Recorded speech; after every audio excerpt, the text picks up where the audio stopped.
Hello friends, இன்றைக்கி நம்ம சேனலில் இந்த ரெட் வெல்வெட் கேக் எப்படி பண்ணேன்றதை உங்கள் கூட ஷேர் பண்ணிக்கிறேன். நான் இன்றைக்கி 7 இன்ச்சும் 8 இன்ச்சு டின்னு 2 எடுத்திருக்கேன். இது கூடவே 6 முட்டை, அதுக்கப்புறமா மைதா மாவு, cornflour, baking powder, cocoa powder எடுத்திருக்கேன். நான் ரெட் கலரில் வந்து மேஜிக் ரெட்டு தான் யூஸ் பண்ணியிருக்கேன். இது நல்லாவே ரெட் கலர் நம்மளுக்கு வந்துடும். அதுக்கப்புறம் vanilla essence, oil, butter milk, sugar எடுத்திருக்கேன். பட்டர் மில்க்னால் நம்ம வந்து பாலில் வந்துட்டு வினிகர் ஆட் பண்ணி நம்ம வந்து அதை பட்டர் மில்காக ரெடி பண்ணிக்கணும். அதுக்கப்புறம் ஒரு பவுலில் வந்துட்டு 1 டீஸ்பூன் வெனிலா எசன்ஸ், 1/4 டீஸ்பூன் உப்பு, நம்ம எடுத்து வச்சுருந்த முட்டை இது எல்லாத்தையுமே சேர்த்துட்டு ஃபஸ்ட்டு நம்ம வந்து ஸ்லோ ஸ்பீடில் வந்து எக்கை வந்து நல்லா பீட் பண்ணி எடுத்துக்கணும். எக்கோட கலர் வந்து லைட்டாக சேஞ்ச் ஆனதுக்கப்புறமா நம்ம எடுத்து வச்சுருந்த சுகரை வந்து கொஞ்சம் கொஞ்சமாக ஆட் பண்ணி நல்லா பீட் பண்ணிக்கணும். நான் இன்றைக்கி 180 கிராம் வந்து சுகர் ஆட் பண்ணியிருக்கேன். ஆட் பண்ணி நல்லா வந்து நம்ம வந்து பீட் பண்ணி எடுத்து வச்சுக்கலாம். எக்கு வந்து நல்லா இந்த மாதிரி திக்கானதுக்கப்புறம் இது கூட வந்துட்டு நம்ம வந்து ஆயில் சேர்த்துக்கலாம். 30 ml வந்து ஆயில் சேர்த்துருக்கேன். ரீஃபைண்ட் சன்ஃப்ளவர் ஆயில் சேர்த்துருக்கேன். சேர்த்து நம்ம வந்து நல்லா ஒரு மிக்ஸ் கொடுத்துக்கலாம். இதுக்கப்புறமா நம்ம வந்து மேஜிக் ரெட் கலர் நம்ம சேர்க்கலாம். இதில் வந்து நான் ஒரு 5 ட்ராப்ஸ் போல் சேர்த்துருக்கேன்.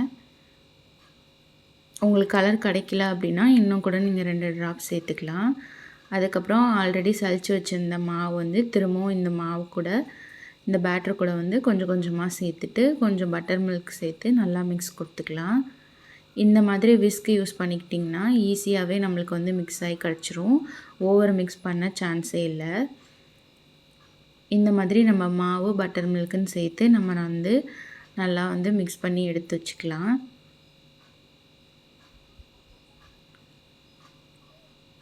இதோட இன்க்ரீடியன்ட்ஸ்லாம் நான் டிஸ்கிரிப்ஷனில் தரேன், நீங்கள் செக் பண்ணி பார்த்துக்கோங்க. 180 கிராம் வந்து நான் மைதா மாவு ஆட் பண்ணியிருக்கேன். 1 table spoon cornflour, 1 table spoon வந்து நம்ம kho kho powder, 1 teaspoon baking powder சேர்த்துருக்கேன். இப்போ பேட்டர் வந்து நம்மளுக்கு நல்லாவே ரெடி ஆயிடுச்சு. இப்போ நான் எடுத்து வச்சுருந்த டின்னில் வந்து இதை சரிபாகமாக பிரித்து நான் ஊற்றிக்க போகிறேன்.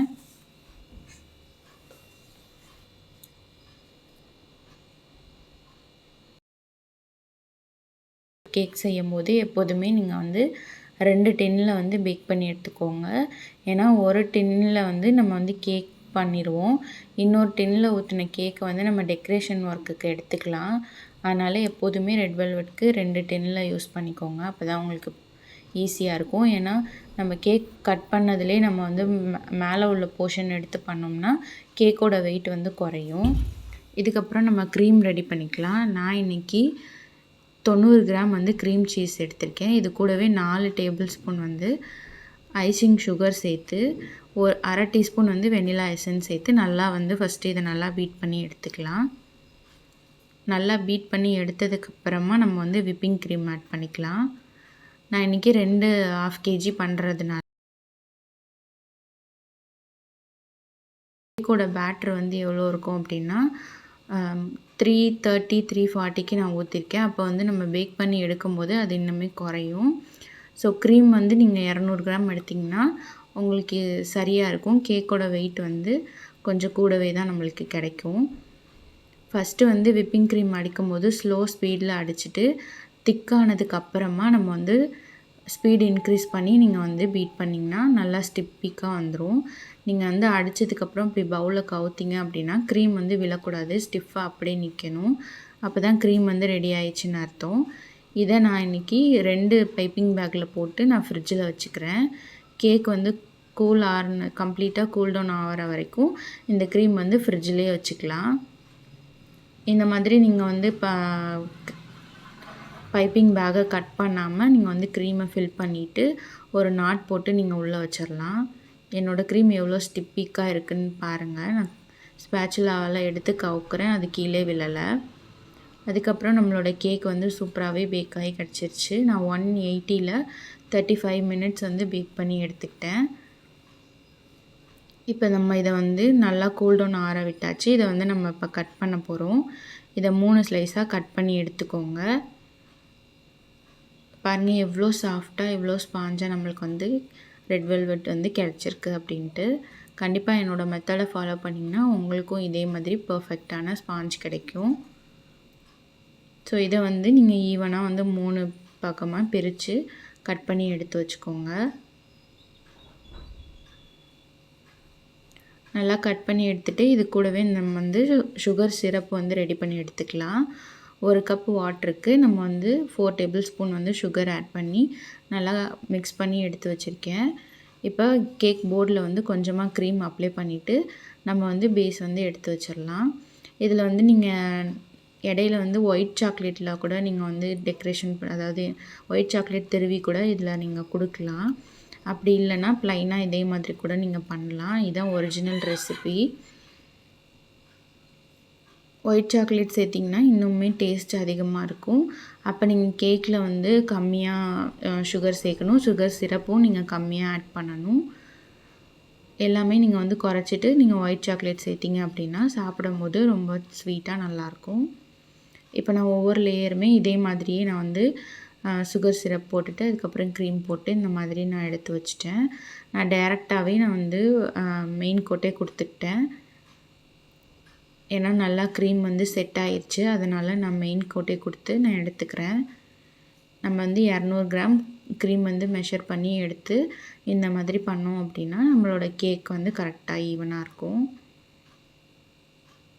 ஒருவேளை நீங்கள் ஹெவி டெக்கரேஷன் பண்ணுறீங்க அப்படின்னா நீங்கள் வந்து 4 முட்டை சேர்த்து நீங்கள் பண்ணி வச்சுக்கோங்க. மெஷர்மெண்ட்ஸை அப்படியே பாதியாக குறைச்சிக்கலாம். இப்போ நம்ம வந்து நீட்டாக வந்து இந்த மாதிரி பண்ணதுக்கப்புறம் இந்த மாதிரி ஃபஸ்ட் இன்னொரு கேக்லேருந்து நம்ம மேலே கொஞ்சமாக கட் பண்ணி மிக்ஸி ஜாரில் சேர்த்து நல்லா நைஸாக அரைச்சி எடுத்திருக்கேன். இதை வந்து நம்ம கேக் ஃபுல்லாக கவர் பண்ண போகிறோம். அதாவது கேக்கில் சைடில் ஃபுல்லாக நம்ம வந்து கவர் பண்ண போகிறோம். எல்லாத்தையுமே நல்லா கவர் பண்ணிவிட்டு சைடில் உள்ள கேக்கோட க்ரம்பிள்ஸ்லாம் வந்து நீட்டாக நம்ம வந்து ப்ரஷ் வச்சு நீட்டாக எடுத்துக்கலாம். லைட்டாக இந்த மாதிரி கேக் மேலே ப்ரெஸ் பண்ணி விட்டிங்கன்னா நல்லா ஒட்டிக்கும். அதுக்கப்புறமா சைடில் உள்ளதெல்லாம் இந்த ப்ரஷ் வச்சு க்ளீன் பண்ணிட்டிங்கன்னா நீட்டாகிடும். அதுக்கப்புறம் மேலே வந்து கஸ்டமர் கேட்ட வேர்ட்ஸை வந்து நீங்கள் எழுதினதுக்கப்புறம் சும்மா வந்து ஒரு ரோசட் நாசில் யூஸ் பண்ணி நான் ரோஸ் பைப்பிங் போட்டு பண்ணியிருக்கேன். சைடில் வந்து குட்டி குட்டி ஹார்ட் மாதிரி போட்டுட்டேன். இந்த மாதிரி ரோஸ் போட்டுட்டு நான் இந்த கேக்கை வந்து ஃபுல்லாக கம்ப்ளீட் பண்ணிட்டேன். இதான் ஒரிஜினல் ரெட் வெல்வெட்டோட ரெசிபி. இதே மாதிரி நீங்களும் ட்ரை பண்ணி பார்த்துட்டு எப்படி இருந்துச்சுன்னு கமெண்ட் பண்ணுங்கள். இந்த கேக் பிடிச்சிருந்தா லைக் பண்ணுங்கள், ஷேர் பண்ணுங்கள், சப்ஸ்கிரைப் பண்ணுங்கள். இன்னும் இது போல் நிறைய ரெசிபீஸ்க்கு மறக்காமல் என்னை ஃபாலோ பண்ணிக்கோங்க. இதை வந்து நம்ம கஸ்டமருக்கு இப்போ நீட்டாக பேக் பண்ணி நம்ம கொடுத்துடலாம். இதை ஃப்ரிட்ஜில் வந்து ஒரு 2 மணி நேரம் செட் பண்ணிவிட்டு அதுக்கப்புறம் நான் இதை வந்து டெலிவர் பண்ணிட்டேன். கேக் வந்து சரியாக நம்மளுக்கு வந்து 700 கிட்ட இருந்தது. மறக்காமல் சப்ஸ்கிரைப் பண்ணிக்கோங்க. தேங்க்யூ.